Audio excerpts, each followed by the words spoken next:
Nah, kita mulai perkuliahan pertama tentang keselamatan dan kesehatan dan keselamatan kerja ya.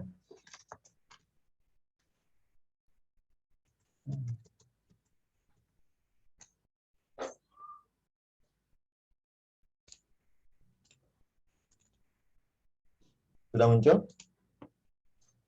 Belum, Pak. Oke, sudah, Pak. Sudah ya? Sudah, Pak. Oke, jadi sekarang kita mulai perkuliahannya. Mungkin untuk perkuliahan saya hanya menyampaikan di 3 pertemuan awal ya, tidak sampai pertemuan terakhir. Saya tidak akan memberikan informasi bagaimana sih cara menggerinda, ya itu mungkin kalian bisa pelajari mandiri ya. Bagaimana sih cara memotong menggunakan gergaji, kan nggak mungkin juga saya ajarkan secara teori ya, itu lebih kalian temukan di praktikum dengan merasakan panduan. Oke, kita masuk materinya ya. Nah, dasar-dasar keselamatan kerja ya. Jadi kenapa sih dibutuhkan dasar-dasar keselamatan kerja tersebut ya? Ternyata untuk keselamatan kerja itu saja sudah diatur dalam undang-undang ya. Pemerintah itu sudah membuat aturan pentingnya keselamatan kerja ya. Itu terdapat pada Undang-Undang Nomor 1 Tahun 1970 ya. Pada pasal 1 ayat 5 misalnya dikemukakan bahwa ahli keselamatan kerja adalah tenaga teknis keahlian khusus dari luar Departemen Tenaga Kerja yang ditunjuk oleh Menteri Tenaga Kerja untuk mengawasi ditaatinya Undang-Undang Nomor 1 1970. Nah, dengan adanya standar tersebut, dasar-dasar tersebut, maka juga terdapat organisasi yang biasanya menaungi dalam keselamatan kerja tersebut ya. Organisasi keselamatan kerja dalam administrasi pemerintah di tingkat pusat diwadahi dalam bentuk Direktorat Pembinaan Norma Keselamatan dan Kesehatan Kerja dan Direktorat Perlindungan Perawatan Tenaga Kerja. Nah, bagi kita yang tinggal di Batam ya, kita tinggal di lingkungan industri ya, keselamatan kerja itu memang sangat penting, khususnya untuk nantinya kalian bekerja di industri. Ya, sekarang kalian kuliah di sini ya, kalian berkuliah, kalian belajar di sekolah maupun di mana saja, itu memang harus diperhatikan bagaimana sih yang sebenarnya tentang keselamatan kerja. Soalnya di sini kan kita bisa melihat secara langsung, mungkin dari keluarga kalian, mungkin saudara kalian, ataupun teman-teman kalian, ataupun masyarakat yang tinggal di sekitar rumah kalian, yang sekiranya terdapat musibah ya, kita tidak mendoakan, tapi itu banyak terjadi di Batam akibat kelalaian keselamatan kerja, seperti tangannya putus, ya, jarinya terpotong. Ya. Itu enggak satu atau dua orang kejadian yang ada di Batam, itu sudah banyak. Ya. Jadi memang keselamatan kerja itu sebuah hal yang mutlak yang harus kalian pahami ya, harus kalian dalami jika nantinya kalian akan prepare kerja di industri kota Batam. Nah, selain undang-undang yang mengatur keselamatan kerja, terdapat pula organisasi lain yang dibentuk oleh perusahaan-perusahaan sebagai bagian dari struktur organisasi yang ada di perusahaan, yang disebut sebagai bidang keselamatan kerja. Selain organisasi tersebut, ada satu organisasi yang concern terhadap keselamatan kerja, misalnya Ikatan Hingga Perusahaan Kesehatan dan Keselamatan Kerja yang didirikan pada tahun 1971 dengan tujuannya adalah menunjang pelaksananya tugas-tugas pemerintah, khususnya di bidang peningkatan taraf hidup dan kesejahteraan tenaga kerja di perusahaan, industri, perkebunan, pertanian, yang meliputi diantaranya tentang penanganan keselamatan kerja. Ya, yang kedua, menuju tercapainya keragaman tindak dalam penanggulangi masalah antara lain keselamatan kerja. Nah, jadi memang industri-industri dan pemerintah itu concern terhadap keselamatan kerja ya. Karena ini memang berdampak panjang. Efek dominonya akan terlihat nantinya. Jadi selain pemerintah berdasarkan undang-undang, juga terdapat organisasi-organisasi lain yang nantinya akan menaungi pekerja ya dalam memberikan penyuluhan atau penjaminan-penjaminan terhadap pelaksanaannya tugas-tugas pemerintah yang berkaitan dengan keselamatan kerja. ya. Nah, ada beberapa standar keselamatan kerja, ya. Yang pertama yaitu adalah pelindung badan, meliputi pelindung mata, tangan, hidung, kaki, kepala, dan telinga.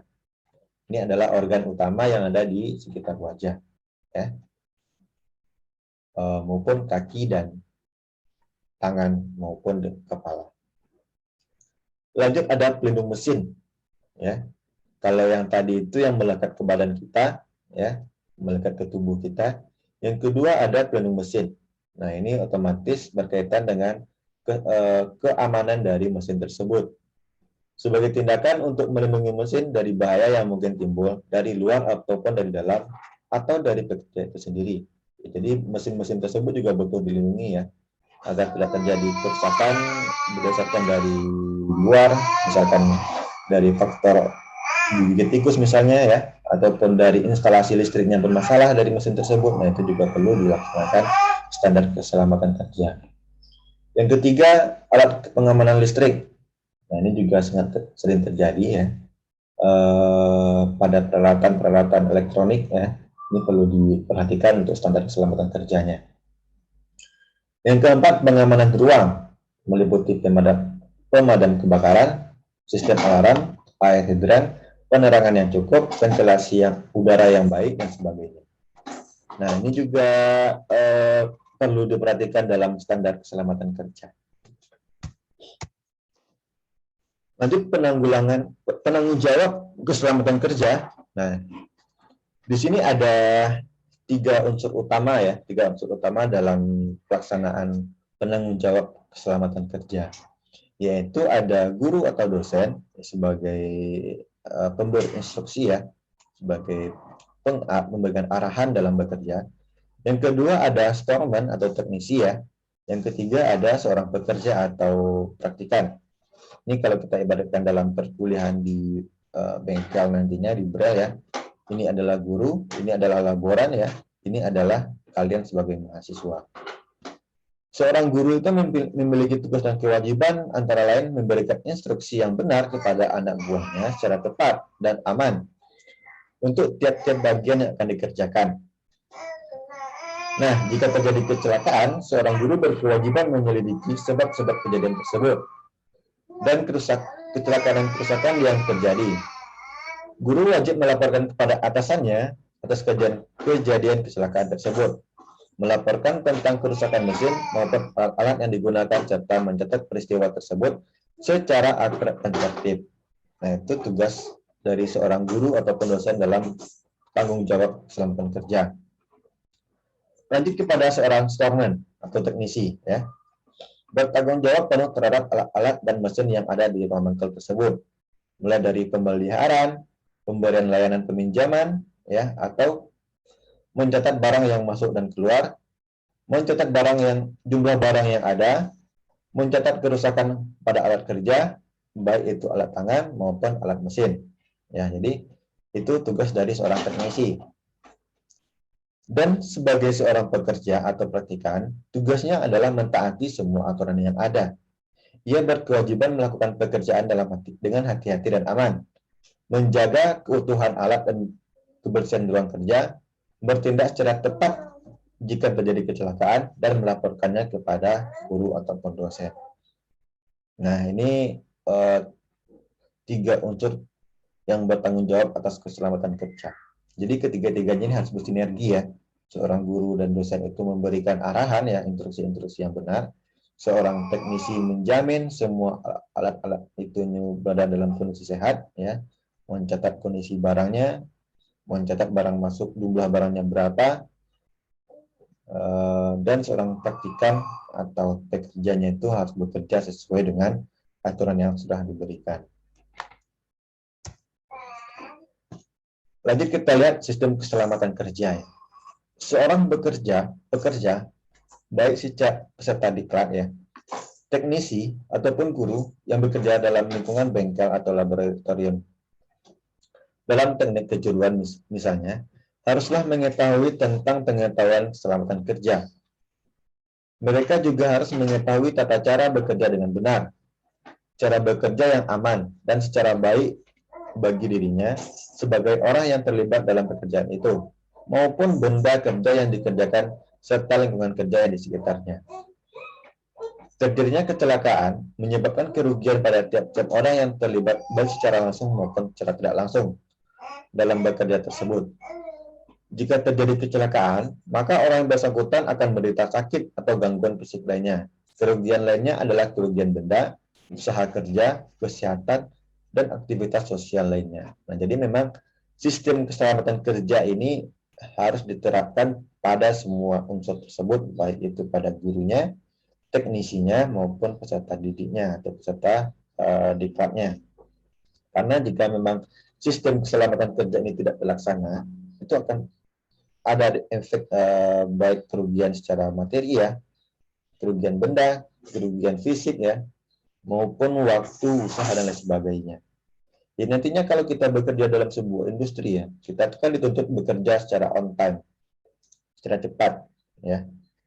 Seharusnya dalam sehari kalian bisa mengerjakan 5 alat. Jika terjadi kerusakan pada fisik kalian ya, sakit lah misalkan pada tangan, terjadi luka, otomatis yang target 5 tersebut akan berkurang ya. Nah, itu akan berdampak juga pada pendapatan industri. Makanya dalam sistem keselamatan kerja itu sangat dibutuhkan dalam bekerja. Nah, sekarang kita lihat apa sih sebab terjadinya kecelakaan tersebut ya. Yang pertama, memakai alat tanpa menerima pelatihan yang tepat. Nah, ini sering terjadi nih di bengkel-bengkel ya. Kalian butuh palu, kalian gunakan obeng sebagai palu untuk memukul. Setelah itu obengnya terkelupas, kalian gunakan untuk menguji tegangan listrik. Ya, otomatis kalian sentrum. Ya. Yang kedua, memakai alat atau peralatan yang salah dengan cara yang salah. Ini juga harus kalian perhatikan. Yang ketiga, tanpa memakai perlengkapan alat pelindung diri seperti kacamata pengaman, sarung tangan, ataupun pelindung kepala jika bekerja tersebut memerlukannya. Yang keempat, nah ini sering terjadi di bengkel nih. Kalian bersenda gurau, tidak berkonsentrasi, bermain-main dengan teman sekerja, atau alat perlengkapan lainnya. Ya, kalian sudah memotong besi. Kalian malah ketawa-ketawa, malah tangan kalian yang terpotong. Ya, itu harap diperhatikan ya, nanti dalam bekerja di bengkel. Yang kelima, sikap tergesa-gesa dalam melakukan pekerjaan dan membawa barang berbahaya ke tempat kerja. Yang keenam, membuat gangguan atau mencegah orang lain dari pekerjaannya atau mengizinkan orang lain mengambil alih pekerjaannya, padahal orang tersebut belum mengetahui pekerjaan tersebut. Nah, ini ada 6 unsur yang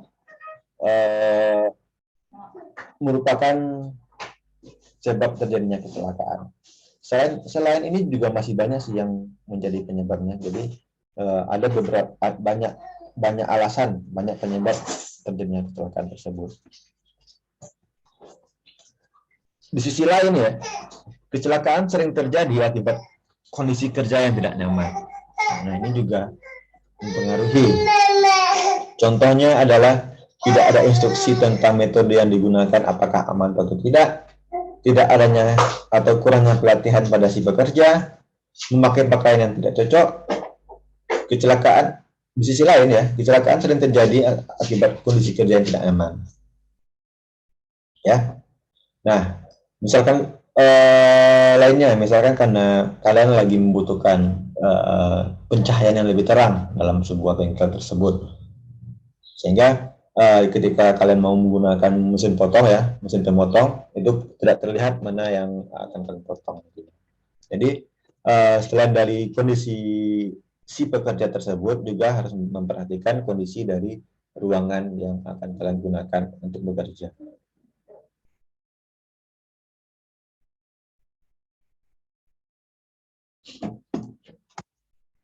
Nah, ini kita lihat persentase akibat terjadinya kecelakaan ya. Di sini unsur yang paling besar itu adalah unsur yang pertama ya. Apa sih dampak yang terjadi akibat kelalaian dari seorang pekerja dalam tidak menaati keselamatan kerja. Yang pertama yang terjadi adalah ini, terluka akibat mengangkut barang. Ya. Yang kedua, terjatuh. Yang ketiga, objek yang jatuh. Yang keempat, peralatan tangan ya, dan mesin 10% ya. Mesin itu 5%. Menabrak benda 6%. Alat angkut 5%, terbakar, arus listrik dan zat berbahaya dan lain-lain sebesar 5%. Ya. Nah, jadi banyak sih penyebab terjadinya kecelakaan kerja itu ya,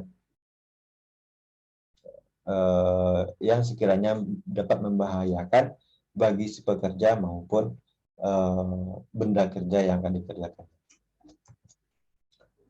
Nah, sekarang kita lihat tindakan menghindari cara kerja yang tidak aman. Ya. Menghindarkan cara kerja yang tidak nyaman merupakan tanggung jawab semua pekerja yang bekerja di ruang kerja. Sebaliknya, sikap yang tidak bertanggung jawab merupakan suatu tindakan kebodohan. Sikap bodoh menyebabkan bahaya bagi dirinya maupun pada orang lain.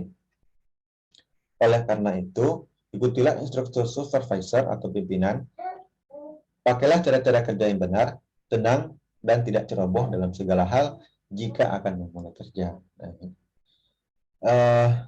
Kerjasama dari semua orang yang terlibat dalam bekerja sangat diperlukan dalam mencegah kondisi yang tidak aman. Kondisi kerja yang aman tidak hanya memiliki alat-alat yang bagus dan mesin yang baru. Kerjasama dari setiap individu, tempat kerja merupakan hal yang penting.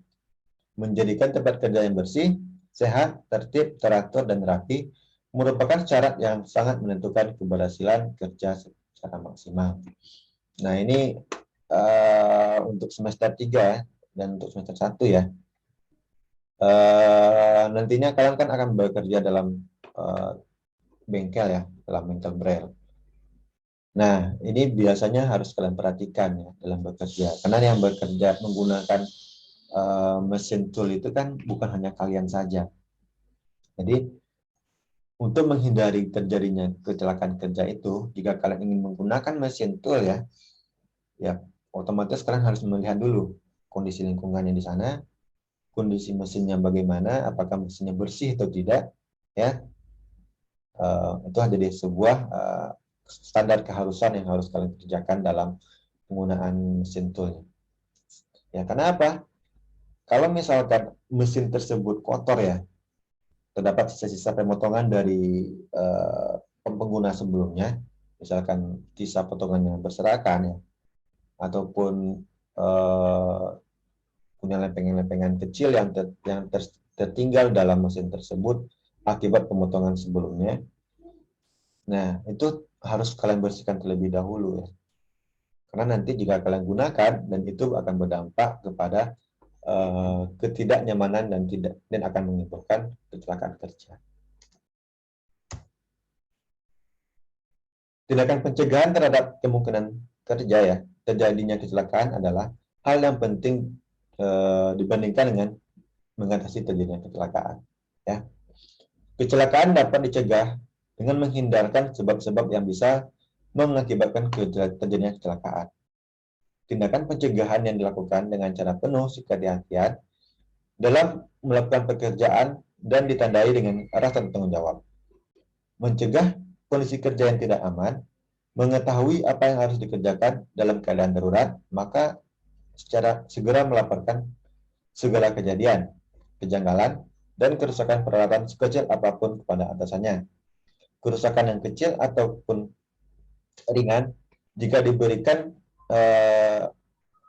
dibiarkan, maka semakin lama akan semakin berkembang dan akan menjadi kesalahan yang serius jika hal tersebut tidak segera diperbaiki.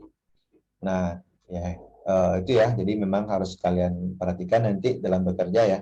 Jika ada kerusakan kecil, itu memang harus segera dieksekusi, harus dibersihkan, harus dirawat. Bisa nanti kalian laporkan lagi kepada laboran ya, storeman. Misalkan mesinnya itu putarannya kurang bagus, ya segera laporkan. Jangan dipaksa untuk bekerja. karena nanti akan berakibat fatal pada keselamatan diri kalian.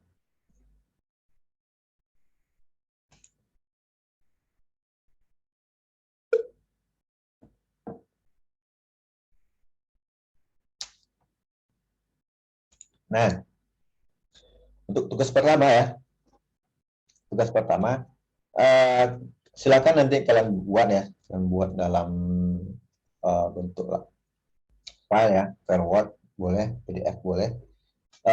Apa saja sih alat-alat pelindung diri dalam bekerja itu yang dibutuhkan, ya.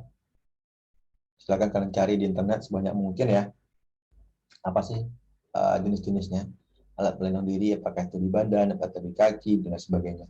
Ini tidak hanya berkaitan dengan mesin elektro ya, bisa jadi nanti berkaitan dengan kalian gunakan di listrik ya, di PLN itu kan juga butuh alat pelindung diri itu. Di bekerja otomotif itu juga butuh pelindung diri. Untuk bekerja di konstruksi bangunan itu juga butuh alat pelindung diri.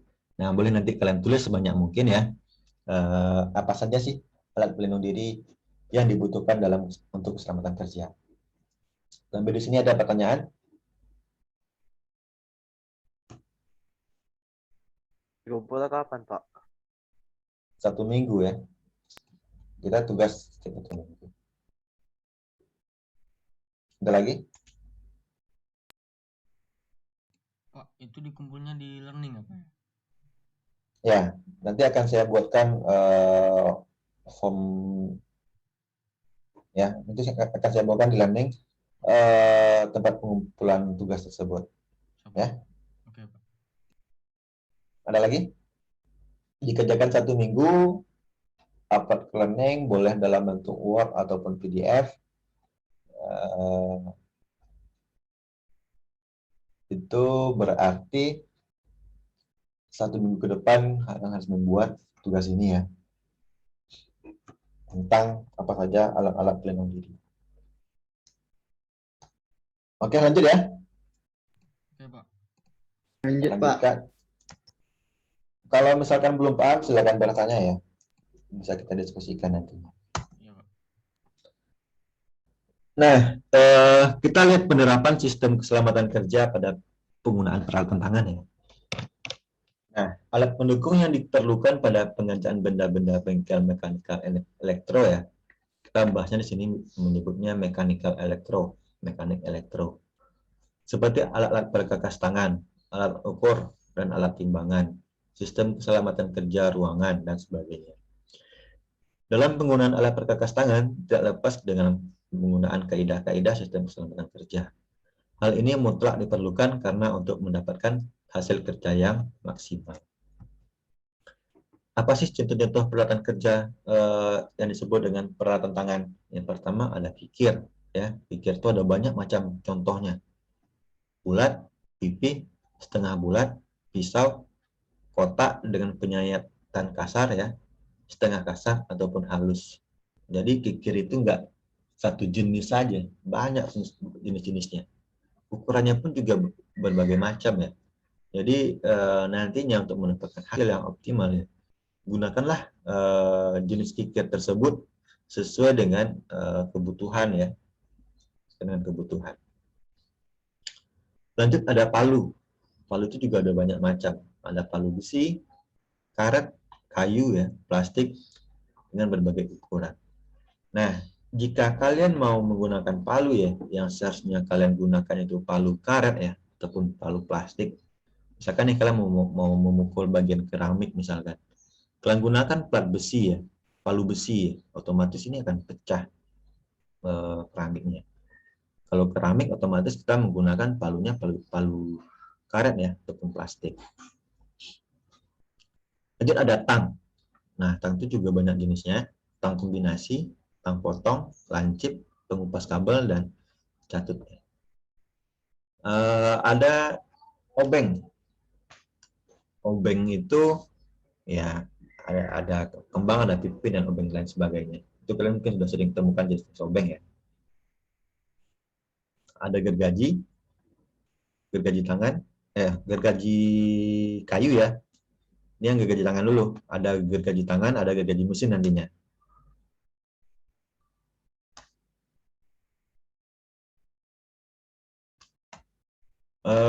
Lanjut alat perlengkapan gambar. Ya, ada penggaris, penitik, siku, dan jangka, dan lain sebagainya. Alat ukur mekanik. Nah, ini untuk yang tadi ya, yang kita bahas sebelumnya, measuring instrument ya. Jangka sorong, mistar baja, mikrometer, ataupun meteran. Alat penjepit benda kerja, ataupun ragum ya. Alat keling, solder, tap ulir ya. Ada pahat, dan masih banyak lainnya. Tergantung nanti pada komponen kelengkapan yang ada pada peralatan tertentu. Misalkan peralatan untuk instalasi kabel, nah itu beda lagi ya. Instalasi kabel beda lagi alat yang digunakan. Misalkan untuk pembuatan plat base untuk mesin robot, nah itu beda lagi alat-alatnya ya. Nah, jadi ini beberapa contoh dari peralatan tangan ya, peralatan tangan yang bisa digunakan dalam mekanik elektrolet ya. Jadi untuk semua alat ini ya pilihlah alat yang digunakan sesuai dengan kebutuhannya apa ya. Jadi enggak, apakah obeng bisa digunakan untuk memukul? Bisa ya, siapa bilang nggak bisa.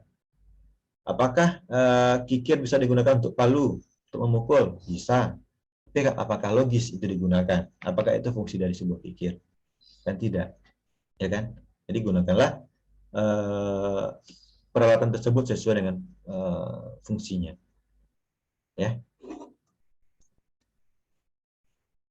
Lanjut kita lihat pada pekerjaan mesin ya, mesin mekanikal elektro. Nah, itu beberapa jenis mesinnya adalah mesin bubut ya, mesin bubut, mesin gerinda, mesin bor, mesin gergaji, mesin las ya, mesin pembengkok atau pelipat plat ya, ada mesin kompresor. Nah, ini termasuk mesin-mesin yang berakibat fatal bagi kalian jika kalian tidak memperhatikan keselamatan kerja dari penggunaan alat-alat tersebut. Misalkan mesin bor ataupun mesin gergaji lah misalkan. Kalian tidak paham cara penggunaan, kalian tidak memperhatikan keselamatan kerja, kalian tidak memperhatikan instalasi listriknya dulu, tidak memperhatikan lingkungan kerjanya, pencahayaannya, ya ini akan berakibat fatal. Itu juga kayak gerinda, tangan nanti mungkin yang tergerinda, ya, ataupun mesin bor. Ini tentang keselamatan kerja tersebut ya, ini memang menjadi sebuah concern sekali ya dalam bekerja berkaitan dengan mesin-mesin yang berakibat fatal ini. Ya, jadi bukan sebuah rahasia lagi ya kalau memang kejadian-kejadian kecelakaan kerja baik itu seperti tangannya putus ya, jarinya pontong ya, itu sudah banyak terjadi ya karena memang penyebabnya itu tidak memperhatikan keselamatan kerja, baik itu bagi dirinya maupun pada alatnya dan juga pada lingkungan sekitar. Ya, seperti bermain-main lah ketika bekerja, tidak serius dalam bekerja, ngobrol atau memain-mainkan alat kerja sebagai wadah dalam bersenda gurau, itu banyak terjadi sih di lingkungan kerja kalian. Jadi memang dari sekarang saya tekankan ya, tolong di mata kuliah mesin tool lab ini kalian memperhatikan keselamatan kerja dalam penggunaan alat-alat kerja tersebut ya. Lanjut kita bahas pencegahan terhadap terjadinya kecelakaan. Yang pertama, tempat atau jenis, yaitu pada mesin manakah atau jenis mesin apakah harus diketahui ya. Lingkungan dan suasana tempat bekerja itu bagaimana ya. Pengaman bagian yang berputar, landasan ataupun injak operator serta kebersihan mesin. Nah, itu harus diperhatikan dalam pencegahan terjadinya kecelakaan kerja pada peralatan mesin. Yang kedua, dilihat pada perlengkapan diri sendiri. Nah, apakah kita menggunakan pakaian kerja yang rapi dan terkancing ya, rambut yang teratur dan terlindungi, jangan menyimpan benda tajam pada saku, lepas semua cincin dari jari, Gunakan kacamata pengaman, sepatu yang terbuat dari kulit ataupun karet, ya, sarung tangan, dan jangan menggunakan dasi. Intinya nanti pelindungan diri ini harus diperhatikan dalam bekerja. Lanjut, selain dua faktor tersebut ya, tentang tempatnya bagaimana, jenis alatnya bagaimana, lanjut ke perlengkapan diri sendirinya harus bagaimana. Sekarang berkaitan dengan faktor kebersihan. Nah, faktor kebersihan itu seperti tangan harus bersih sebelum bekerja. Demikian pula pada saat setelah selesai bekerja, tangan pun juga harus dibersihkan. Gunakan pakaian kerja yang bersih. Bila perlu, gunakan krim khusus untuk pelindungan. Nah, ini beberapa tindakan keselamatan kerja pada waktu pengerjaan benda kerja dengan menggunakan mesin. Ini perlu diperhatikan ya.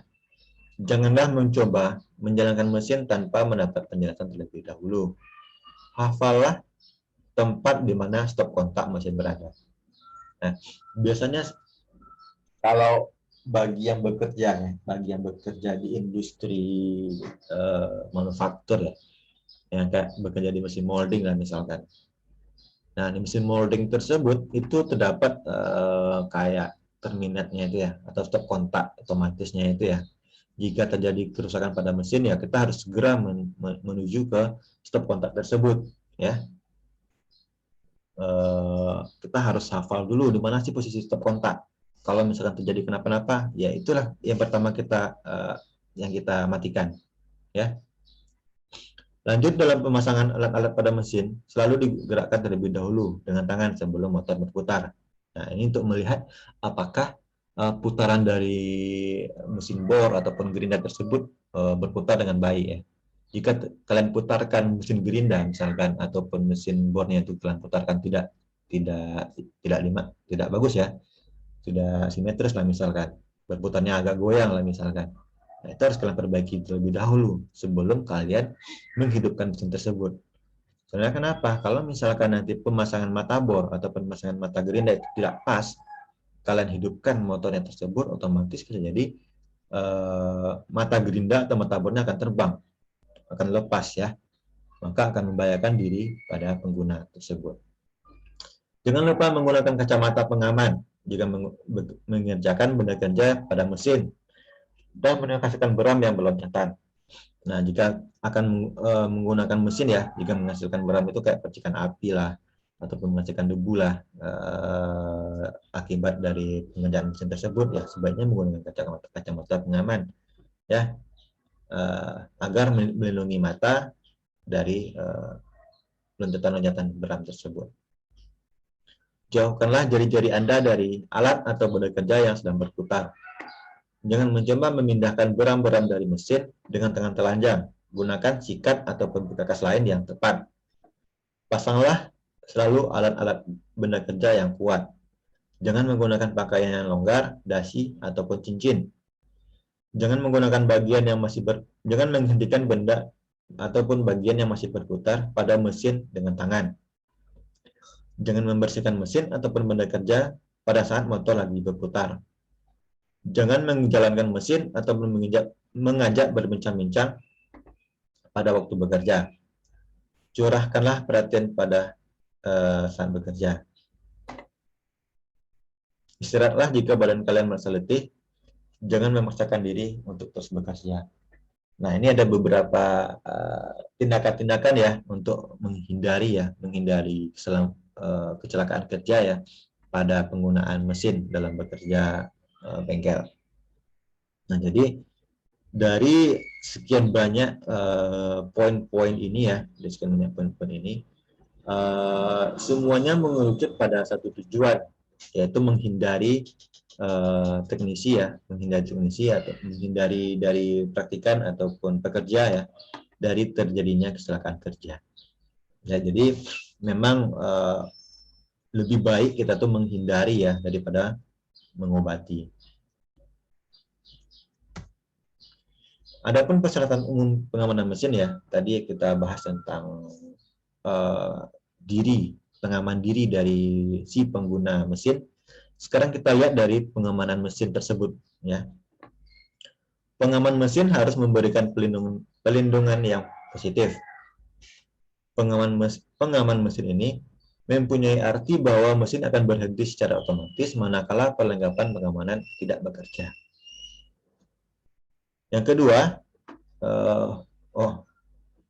pagar pengaman harus mencegah masuk operator mesin atau bagian tubuhnya ke semua tempat atau ke daerah berbahaya selama kegiatan kerja berlangsung.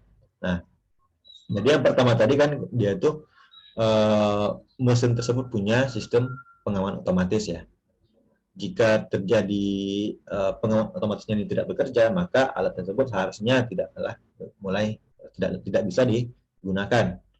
Jadi pada mesin tersebut biasanya ada sistem pengaman mesin ya, dan pengaman mesin tersebut akan bekerja ya jika terjadi sebuah kerusakan pada mesin tersebut. Misalkan motor pada alat tersebut tidak bekerja, misalkan, otomatis ya sistem pengaman mesin ini akan menginformasikan bahwasanya alat tersebut tidak layak digunakan dan tidak akan bisa dihidupkan. Tetapi jika pengaman mesin ini tidak bekerja dan mesin tersebut masih bekerja ya, itu berarti mesin tersebut berada dalam kondisi rusak. Ya. Yang kedua, pagar pengaman. Nah, itu digunakan juga untuk mencegah masuknya operator mesin ataupun bagian tubuh operator tersebut. Nah, jadi pagar pengaman ini membatasi dari mesin dan dengan operator pengguna. Yang ketiga, pengaman tidak boleh menyebabkan ketidaknyamanan atau gangguan bagi operator. Yang keempat, pengaman tidak boleh mengganggu proses produksi. Pengaman harus bekerja otomatis atau dengan diperlukan hanya sedikit upaya bagi pekerjanya. Pengaman harus cocok dengan pekerjaan dan mesinnya. Sebaiknya, pengaman merupakan bagian keseluruhan dari mesinnya. Pengaman harus memungkinkan pelumasan, pengecekan, penyetelan, dan perbaikan. Pengaman harus tahan terhadap efek pemakaian mesin yang lama dan kuat terhadap bekerjanya dan goncangan mesin dengan perawatan yang minimum. Pengaman harus juga tahan terhadap panas dan korosi. Pengaman tidak boleh merupakan suatu bahaya sendiri dan khususnya harus bebas dari patahan turbin yang kencing atau sumber-sumber kecelakaan yang lainnya.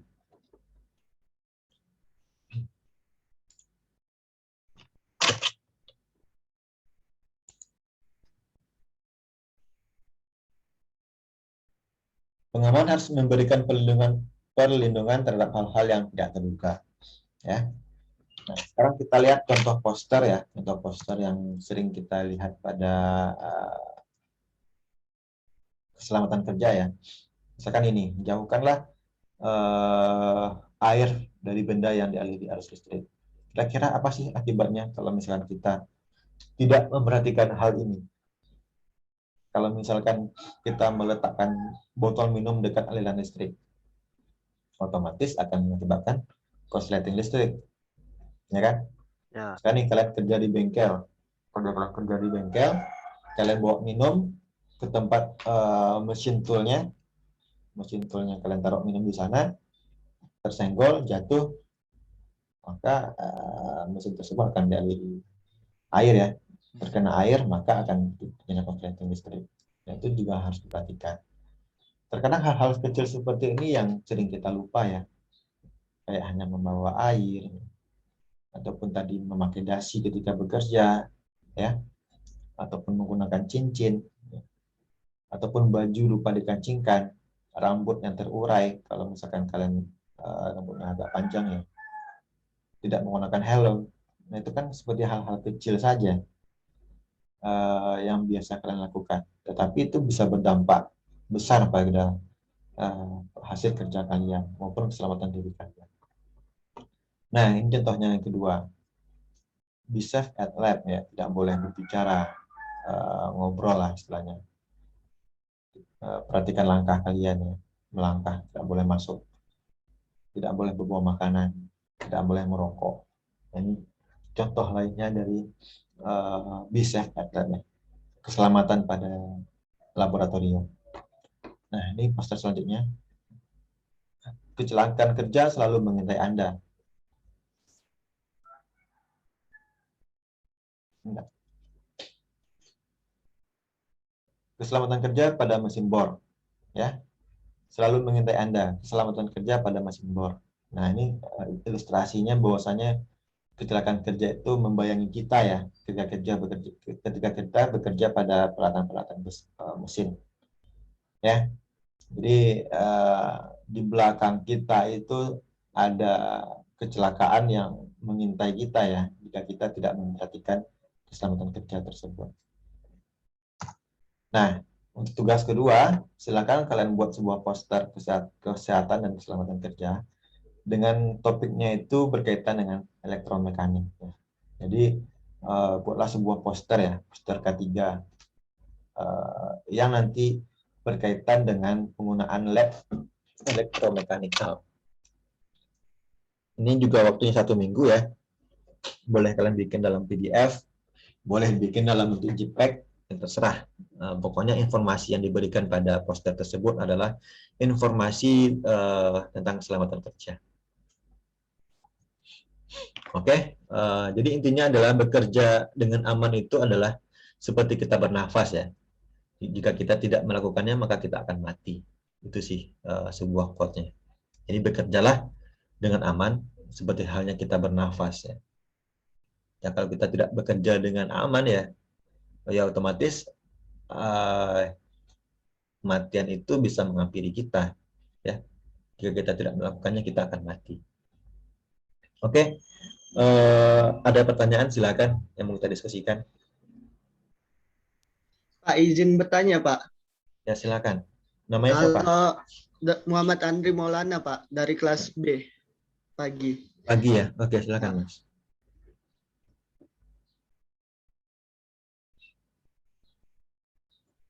Mikrofonnya mati, Mas.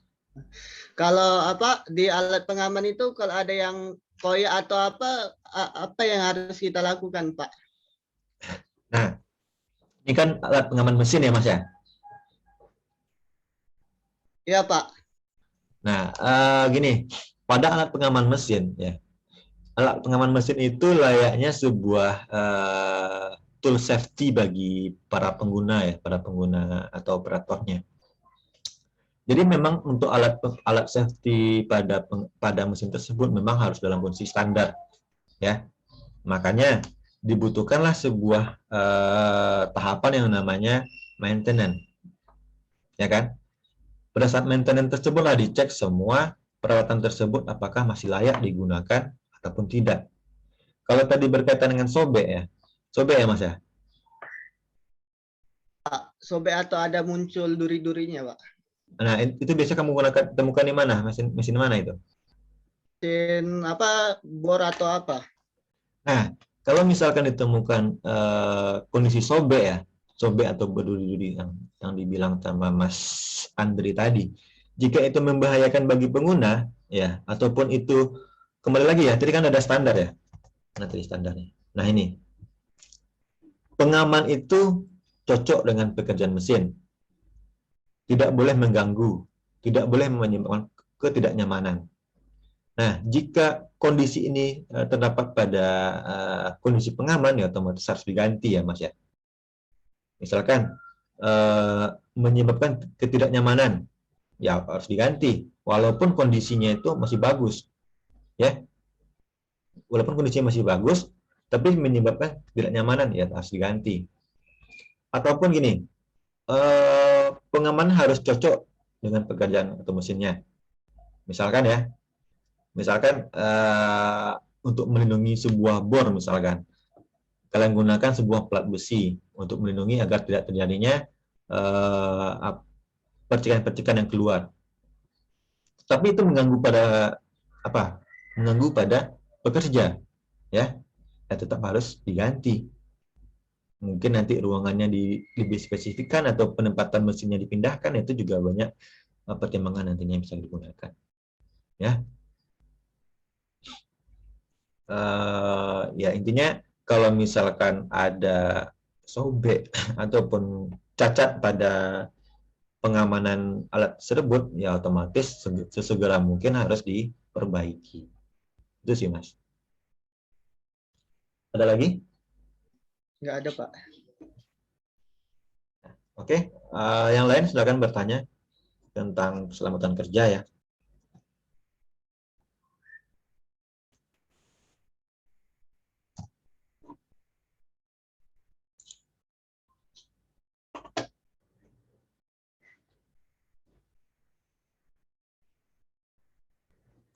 Oke, di sini ketua kelas pagi sudah ada. Ketua kelas Saya, Pak. mahasiswa pagi ada? Yang semester 1. Oke. Yang kelas B ada? Saya, Pak. Yang kelas semester 3? Ada, Pak. Ada, Pak. Ada ya. Oke, sekarang saya lagi membuatkan absensi ya, absensi di learning ya. Silakan nanti setelah ini kalian bikin isi absensi ya di learning kalian. Saya berusaha mengirimkan file PowerPoint dan RPS tadi ke learning, tapi sampai sekarang belum bisa. Jadi nanti akan saya kirimkan nanti ya, atau ke grup nanti saya kirimkan filenya. Ke grup aja, Pak.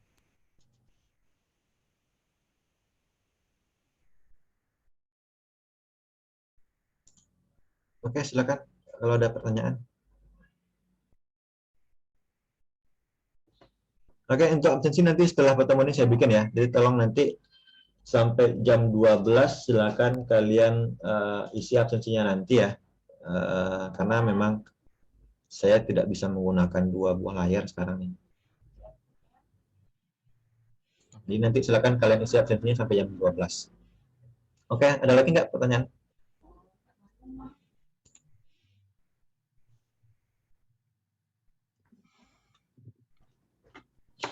Kalau tidak ada, kita cukupkan dulu pertemuan kita pada hari ini ya. Silakan kalian nanti isi absensi, silakan kalian nanti kerjakan tugasnya, baik itu tugas pertama tentang apa saja sih alat-alat pelindungan diri yang ada pada keselamatan kerja. Yang kedua, silakan bikin poster ya, silakan bikin poster tentang keselamatan kerja tersebut. Oke? Cukup ya? Cukup, Pak. Oke, silakan istirahat dulu. Nanti siang kalian kick off PBL ya. Coba. Oke, Pak. Oke, saya cukupkan dulu ya. Sampai ketemu minggu depan. Assalamualaikum warahmatullahi wabarakatuh. Waalaikumsalam warahmatullahi warahmatullahi wabarakatuh. Ini saya close ya.